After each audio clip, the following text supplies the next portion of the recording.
eu digo que as doenças nascem em nós nos órgãos mais primitivos, basicamente dois: o intestino e o nosso sistema nervoso autônomo, que é a parte do sistema nervoso que cuida da sua respiração, da sua digestão, do seu batimento cardíaco. Você não tem que pensar. A doença nasce ali. Tanto é que eles estão extremamente interligados, né? O intestino se comunica com o nosso corpo, o nosso cérebro, não é só através de substâncias químicas, ele comunica através dos nervos. O principal deles chama nervo vago, que é um nervo que sai aqui da orelhas e inerva todos os órgãos do nosso tronco, inclusive o intestino.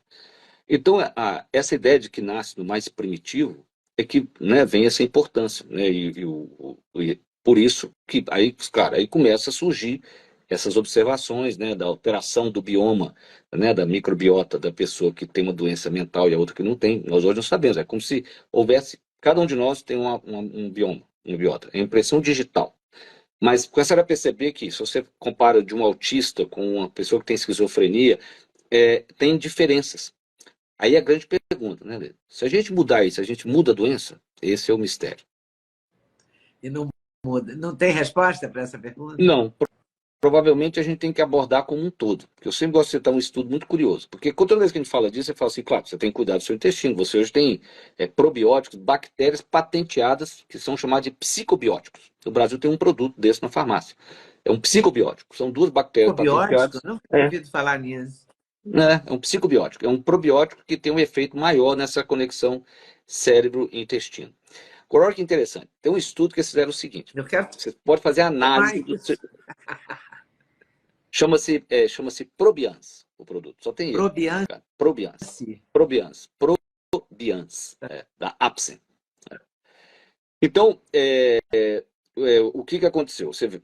Hoje você tem um exame, você pode analisar seu bioma. É um exame, né? Está sendo, né, algo inicial, porque a gente tem as bactérias da luz do intestino e nós temos uma bactéria colada no chamado biofilme, que é uma placa que existe na parede intestinal.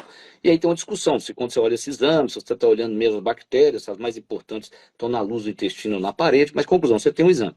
Que no Brasil tem empresas que fazem isso. E é muito interessante. Por exemplo, eu faço em pacientes que têm síndrome de intestino irritável, já tentaram tudo, e às vezes você tem dicas assim, você conversa com um técnico, que é um exame completamente muito complexo, e a pessoa dá uma dica alimentar. Assim, eu me lembro de um paciente que ela falou assim para mim, a nutricionista especialista lá, ela falou, tira esse ômega 3 dele. E melhorou o paciente. Porque tinha uma relação com a bactéria que parecia, tinha crescido muito, e realmente isso ajudou. Nem todos são tão precisos, mas eu lembro que esse me impressionou. Mas olha que bacana. Então eles fizeram uma análise do bioma de pessoas com depressão e ansiedade. Beleza. Sujeitaram essas pessoas, colocaram ela em terapia cognitivo-comportamental por 12 semanas. Aliás, 12 sessões. Desculpa. Então dá 3 meses, tá certo? No fundo é a mesma coisa. Aí, eles, após esse tempo, eles fizeram de novo a análise. Então a pessoa melhorou, aprendeu a controlar melhor a ansiedade, a lidar melhor com os pensamentos, os hormônios do estresse provavelmente reduziram e, pasmem, o bioma da pessoa mudou, as bactérias mudaram. Não é inacreditável?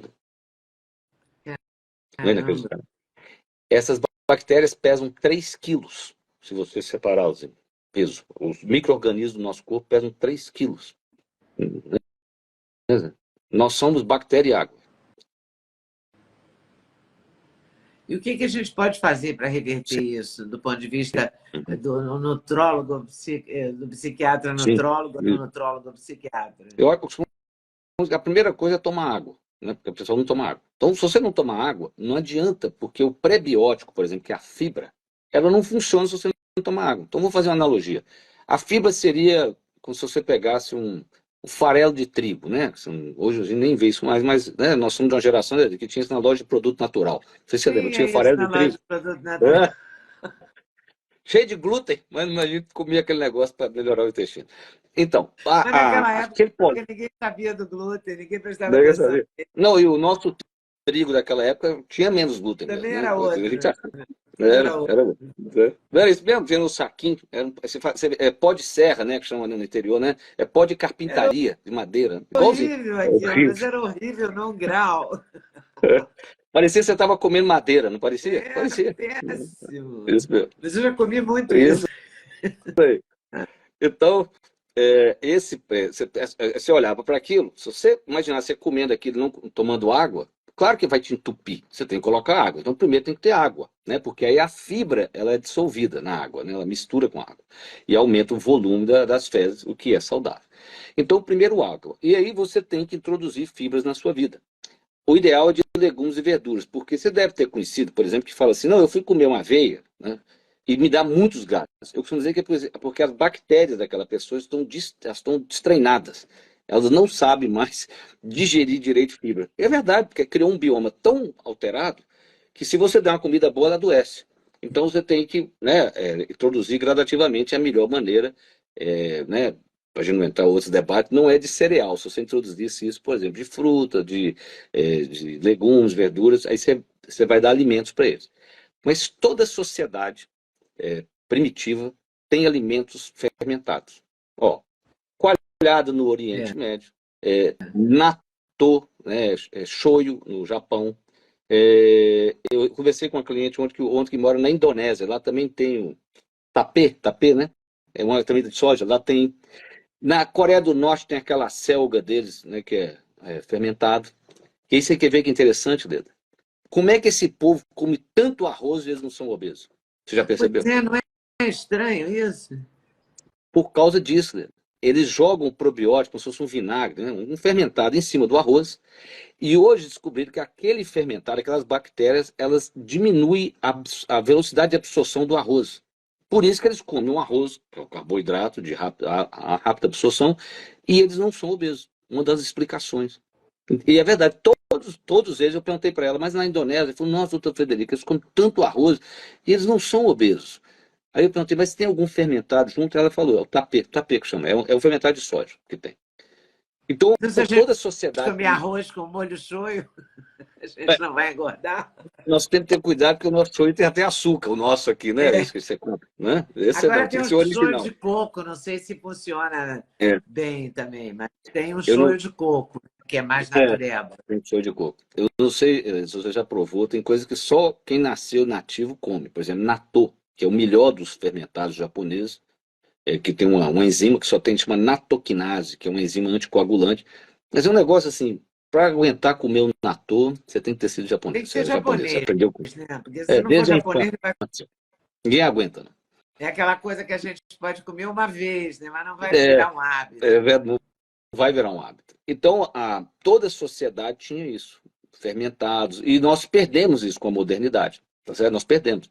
Porque, na verdade, nós passamos a ter a ideia de que toda bactéria faz mal. Mas, então, eu e você, nós somos criados engateando, pôr a mão na terra, não é isso, né? Porque a criança, ela tem 1000 dias depois que ela nasce, então até mais ou menos 3 anos de idade, onde ela vai criando o bioma dela. Então você imagina, a criança nasce no hospital, né? Ela nasce por cesárea, então ela não passou no canal vaginal da mãe para poder pegar as bactérias da mãe. Então a primeira colônia de bactéria que ela tem em contato é do hospital, que não é saudável. Por isso já tem lugares no mundo onde a criança nasce por cesariana, eles fazem um suave no canal vaginal da mãe e passa na pele dela, que aquilo vai É mesmo? melhora a resistência, a criança tem menos doenças respiratórias, isso já é comprovado. Aí eu costumo brincar que ela vai para casa.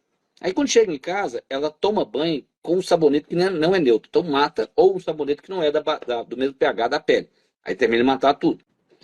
E ela não brinca do lado de fora, ela brinca no apartamento, ela não põe o pé no chão, né? Eu gosto de contar essa história que lá em Juiz de Fora, né, onde nós morávamos, a minha avó criava piquinês. Então eu tinha um cachorrinho piquinês. Então a minha mãe conta que ela cozinhava e me dava um osso para eu roer. Nossa, se você falar isso hoje, né? Tá engasgado, né? E o cachorro pegava o osso. Então, tinha momentos que a Doreva estava brigando com o cachorro pelo osso. Então, provavelmente eu punha ele na boca de novo, tá certo? Só que isto vai treinando o seu sistema imunológico, né? Porque ele vai sendo desafiado. Então, é igual um músculo. Ele vai ficando forte. Como as crianças não têm isso mais, elas são frágeis imunologicamente. Então, esse é o problema. Então, a gente tem que conseguir reconstruir esse bioma agora com uma alimentação saudável. Aí vem uma alimentação não saudável, né, que muito carboidrato refinado, ou seja, uma alimentação que não tem fibras, aí pronto. Então aqueles 1000 dias onde é construído o bioma daquela criança, ele fica com um prejuízo, né? Então, na verdade, é, essa asepsia que a gente faz, né? Isso, Atrapalha, né? Porque também eu exatamente. me Então, lembro que quando eu tive, 40 anos atrás, quando eu tive filho, a gente fervia tudo, a gente não deixava tocar em é, nada, não suja, é, pisa com a é isso terra, mesmo. É, né? Fica é, tudo muito cuidado. é, Eu me lembro que uma vez o meu filho estava com assadura e a gente foi no pediatra por causa disso, e ele falou: a babá dele está aí. Eu falei: tá, deixa ela entrar. Quando ela entrou, ele disse: a senhora nunca mais vai colocar álcool na água do banho dele, tá? Aí ela falou: não, doutor, mas eu só coloco para desinfetar. Ele falou: pois é por isso que ele está eu sei. assim. Oi, pessoal, tudo bem? Passei aqui para lembrar o sexteto da Leda, ou seja, os suplementos que eu uso todo dia e que recomendo que você use. Você entra no site da Doctors First, usa o cupom LEDA5 para adquirir a coenzima Q10, seu coração agradece, a vitamina K2, o magnésio, fundamental na vida da gente, ômega 3, melatonina, porque uma boa noite de sono é tudo. E cúrcuma, porque seus joelhos, as suas articulações agradecem. Agora, se você quiser, você pode acrescentar a vitamina D3, perfeita para a imunidade, ok? Site da Doctors First, estou esperando vocês. Sexteto da Leda, cupom LEDA5. Até lá!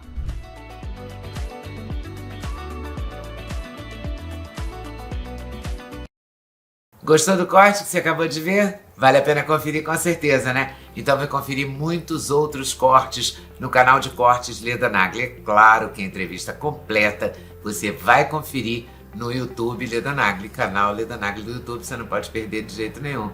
Valeu, tô te esperando, hein? Vem nessa!